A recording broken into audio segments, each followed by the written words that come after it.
Now, this is something we definitely need to react to, considering that Quiboloy, quote unquote, surrendered to authorities. But apparently, this was disputed by Marcos himself, who told journalists who were actually getting, I don't know, whatever this is actually. It just really just came into my Twitter feed just recently. It really is something.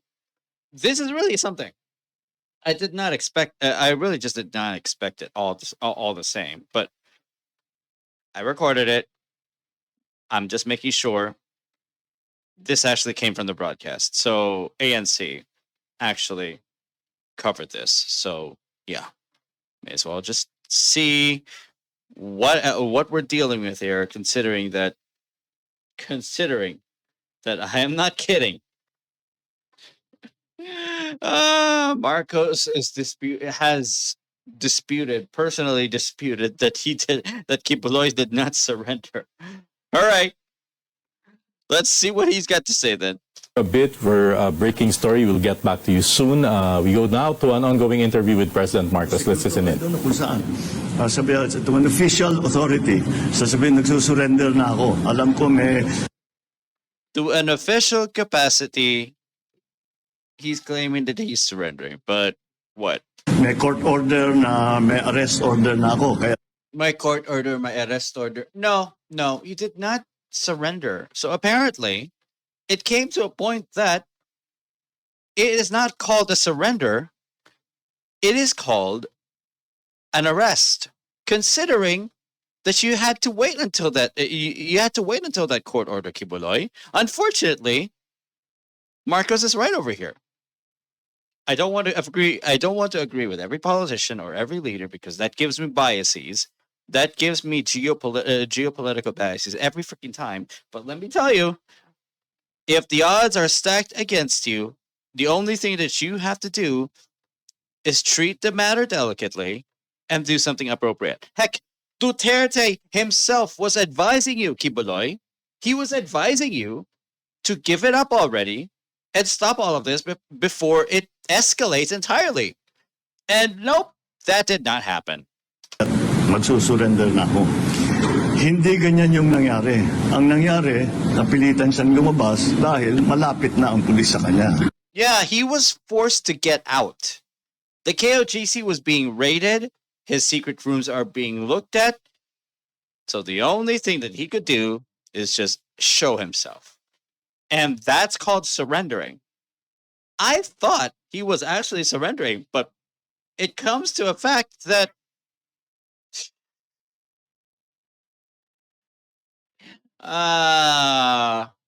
Quiboloy, you keep fooling us. You just keep fooling us. To his credit, ang sabi niya, yung mga follower niya, magpapakamatay para sa kanya. At ayaw niyang mangyari yun. Oh, shit. You know, considering all the charges that are being brought against him, if there are followers who are just going to offer themselves as sacrifices, this is a scary thought in itself. This is no longer religion. This is a cult. This is an absolute cult. And my God, too many of his followers are hypnotized in this cult. And they were going to do everything to protect this cult. That's what it is. Like Scientology and like any other Dr. Quack religion there is. Cult. All the same. So to his credit, he was still displaying a modicum of leadership to his followers. Kaya naman, again, I will stress, it was a very, involved police action, augmented, of course, by the AFP, augmented by the civilian arms of government.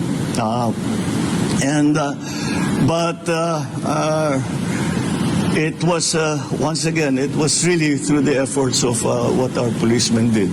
And Okay. once again, I stress that kung merong mang nasaktan, ay may galos lamang, may sugat lamang. No major injuries were sige, sa tulakan, sa girian. Ngunit wala namang nasaktan wala namang namatay, walang nabaril. Dahil walang ulitin ko. Lahat ng pumasok sa KOJC compound, lahat ng tao natin, ni isa doon ay may dalang baril. So basically, he did not allow any politicians in during the raid. He did not allow any firearms to be brought into the raid. So basically, KOJC was facing the cops mano a mano, but the cops have the duty to arrest anyone who even does an assault against the cops. So even the followers of the kingdom of Jesus Christ, the followers of KOJC, they can't do much about it because, first off, all the evidence against Quiboloy hold a lot of water, especially in the United States. Let's just be very clear about this. If you're going to do any crime against anyone, it better not happen in first world countries who takes their who takes their piece of justice seriously to a point that they will hunt anyone down breaking their laws. Heck, not just breaking their laws, but taking lives while breaking those laws. So, yeah. It just look, the smuggling. Unfortunately, the trafficking, the smuggling. It's just the traffic. It's a trafficking of persons. It's disgusting enough. He still did not repent on it, and he claims to be the Son of God. Delusional, and yes, he needs to rot in a cell and be forgotten, never to be heard from again. Hopefully, never to be heard from again. But no, people are going to put him in the history books as a part of the footnote in the history books. Okay? Wala sa kanilang may dalang baril. Dahil hindi mo na malaman kung may dalang baril, iba yung nagiging usapan. Yung instruction ko sa kanila, wala akong gusto masaktan. Hindi ko naman gustong saktan yung mga member ng KOJC. That actually makes sense. Policing actually, that's the actual fullest ideal that actually it can be realized when it comes to policing. As much as possible to make a peaceful resolution. Even if you get hurt, as a policeman, you should not use or bring any firearms into an area to make a peaceful resolution, no matter what. If there is a resolution and the hostile is armed, that's a completely different story. But KOJC did not use any guns. Marcos had given instructions to not bring any either. So, all's well that ends well. If people are getting hurt, they got scratches, they got bruises when it comes to resisting arrest, but nothing worse. Nothing much worse than that. Dahil tinutulungan lang nila yung kanilang sinusundan na leader. Okay, bakit ba't natin sila sasaktan? Ba't pa tayo magdadala ng baril? So, gano'n na lang. And so, again, this is how it should be done. You can't do this without hurting anyone. You can't do this without shooting anyone. That is what police work. This is the stark difference, the stark difference between Marcos and Duterte. Unfortunately, as much as Duterte wants to get rid of every drug dealer on the street, every seller on the street, he actually goes all out, allows cops to use guns against any even alleged drug dealers. So even innocent civilians as well, they get gunned down. Basically, that age was terrible. That age was terrible. I thought to myself at first, it is the price Filipinos have to pay to be purified from drug addiction and drug abuse. But first off, It feels like Duterte doesn't have solid plans. He didn't have any solid plans. He didn't count for the backlash. Heck, his own talking points when it comes to seeing the advantages that Filipinos have, he gave, okay, a president is supposed to try and at least while he or she is sitting, defend the sovereignty of his or her nation as much as possible. Usually, presidents or rulers or prime ministers, they have that sort of obligation, considering that they lead or rule a country. Of course, that's how it usually is. What Duterte had done during his presidency, what pissed me off, was attempt to cede territory to China in exchange for vaccines. In exchange for cheap vaccines that mostly do not work. As soon as I heard that, I actually lost it. I definitely said, I thought I knew him. He's supposed to be a president who's supposed to care for people. But ceding territory, the territory that we've known to actually not inherit from past generations. He's doing this in exchange of vaccines that do not even work for us well. So he's making a bad deal, and if it's actually worse, he doesn't even know that it's an actual disadvantage. In this case, the idiocy that that Duterte is showing here, inexcusable. He didn't have plans on this. He didn't think things out. That's when I lost my faith in him. And it was a sharp decline of trust. I definitely was upset with Duterte that time. Then I started to actually rethink about everything about Duterte's reign in the Philippines and the drug war he's initiated. Okay, that's another thing that I thought. Now that these things are coming to light, if the drug war was so significant to him, he could have at least been planning all of this in advance. There could have been less casualties of it. It is already ugly in itself. Basically, all the casualties that was inflicted against drug dealers and sellers and innocent civilians alike are not something he's planned. Basically, no plan was made. No structure to the plan was even made. The instructions that he sent to cops were also sent to vigilantes. That is actually disorganized of him. That's when I thought he's just an old man spouting a lot of nonsense words that even if it made sense to most people, it would eventually send the wrong messages. That's when I realized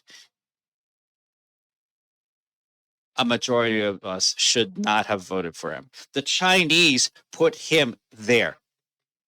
Basically, the Chinese were actually setting him up to be their puppet. Sorry, Duterte, but that's what you are, a puppet to the Chinese. I lost my faith in you. I lost my faith in you entirely just to give us something that does not work. Unfortunately, the vaccine the Chinese makes does not work well. I was given Sinovac. Not much potency when it actually gets to me. Does not work. Now, considering the stance of Marcos here of not trying to hurt anyone, that's a good sign.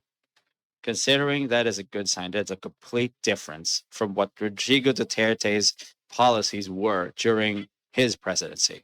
I mean, it just makes sense. It makes a lot of sense. If you are pro violence, you are more or less going to give up a part of your psyche to unplanned assaults, to unplanned hits. It's basically a mess.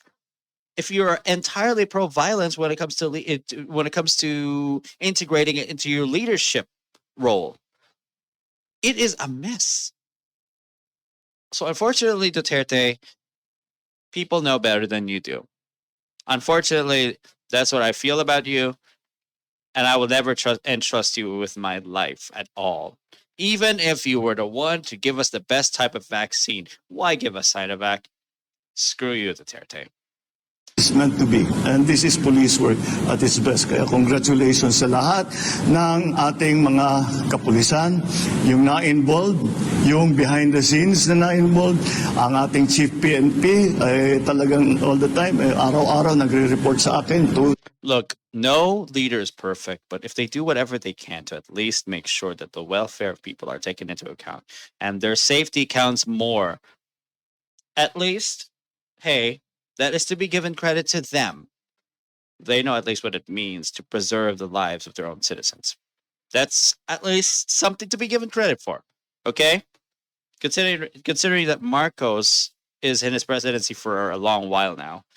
Hey, so far, nothing bad about it. Nothing significant like a drug war, like a fight against drugs. It's just something. Basically, he's a casual or a normie at the moment. Okay, even if he is a literal apple of the tree of an actual tyrant in the 80s. Let's just be real about this. The Marcos name is stained with so much hate, with so much uncertainty. Because first off, they associate the Marcos name with a strong fisted will, but at the same time, a big wall that traps everyone inside it. Let's just be real about that. That's what the Marcos name means to a lot of us. That's what the Marcos. It's the reputation that they have. All the Marcoses, double-edged sword, can be for the good of everyone, or it can be for everyone else who doesn't like peacetime. Yeah, that's why everyone's got mixed ideas when it comes to Marcos and his presidency at all. So, at least, job well done to the Philippine National Police that they really kept to the instruction, even if some things were disorganized, because apparently there were reports. Apparently there were reports that breaches on some parts of the KOJC compound happened by the PMP. So it's not exactly a completely perfect operation. But still, it went smooth while they were searching inside KOJC.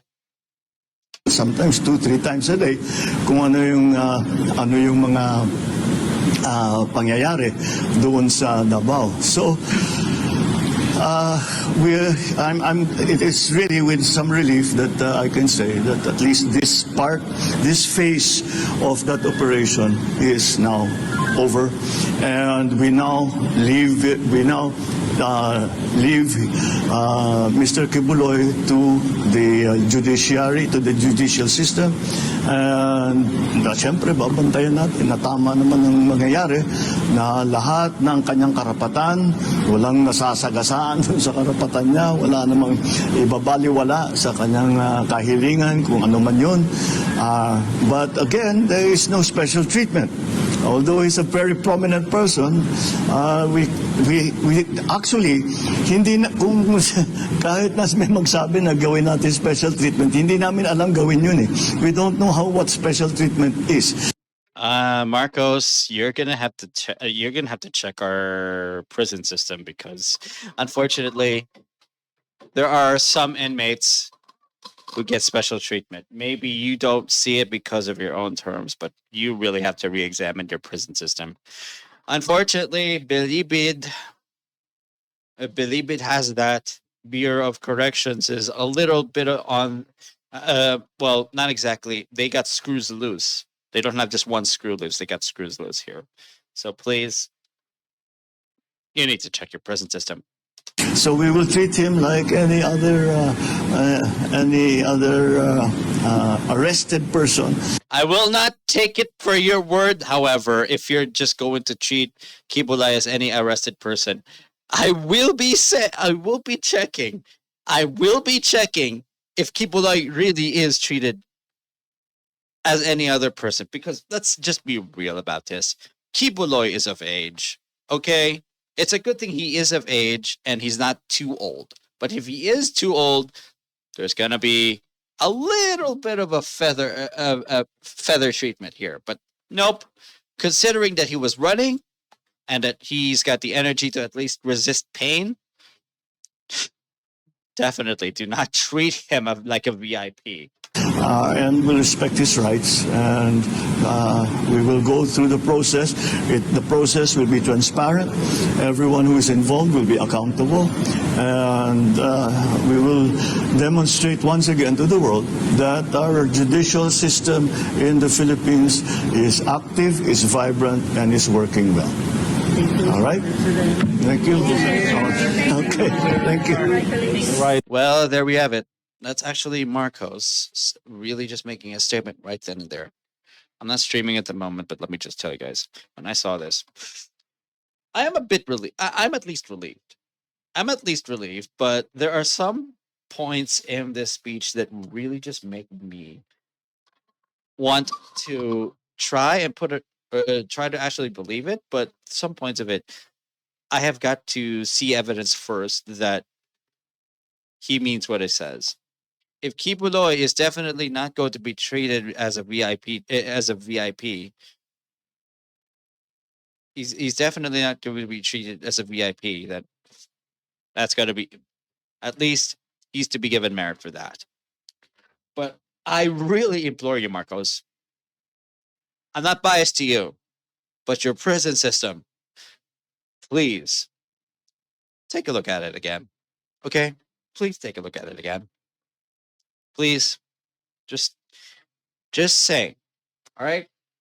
I'm not going to mention specifics, but just look at those. Just look at those things. Okay?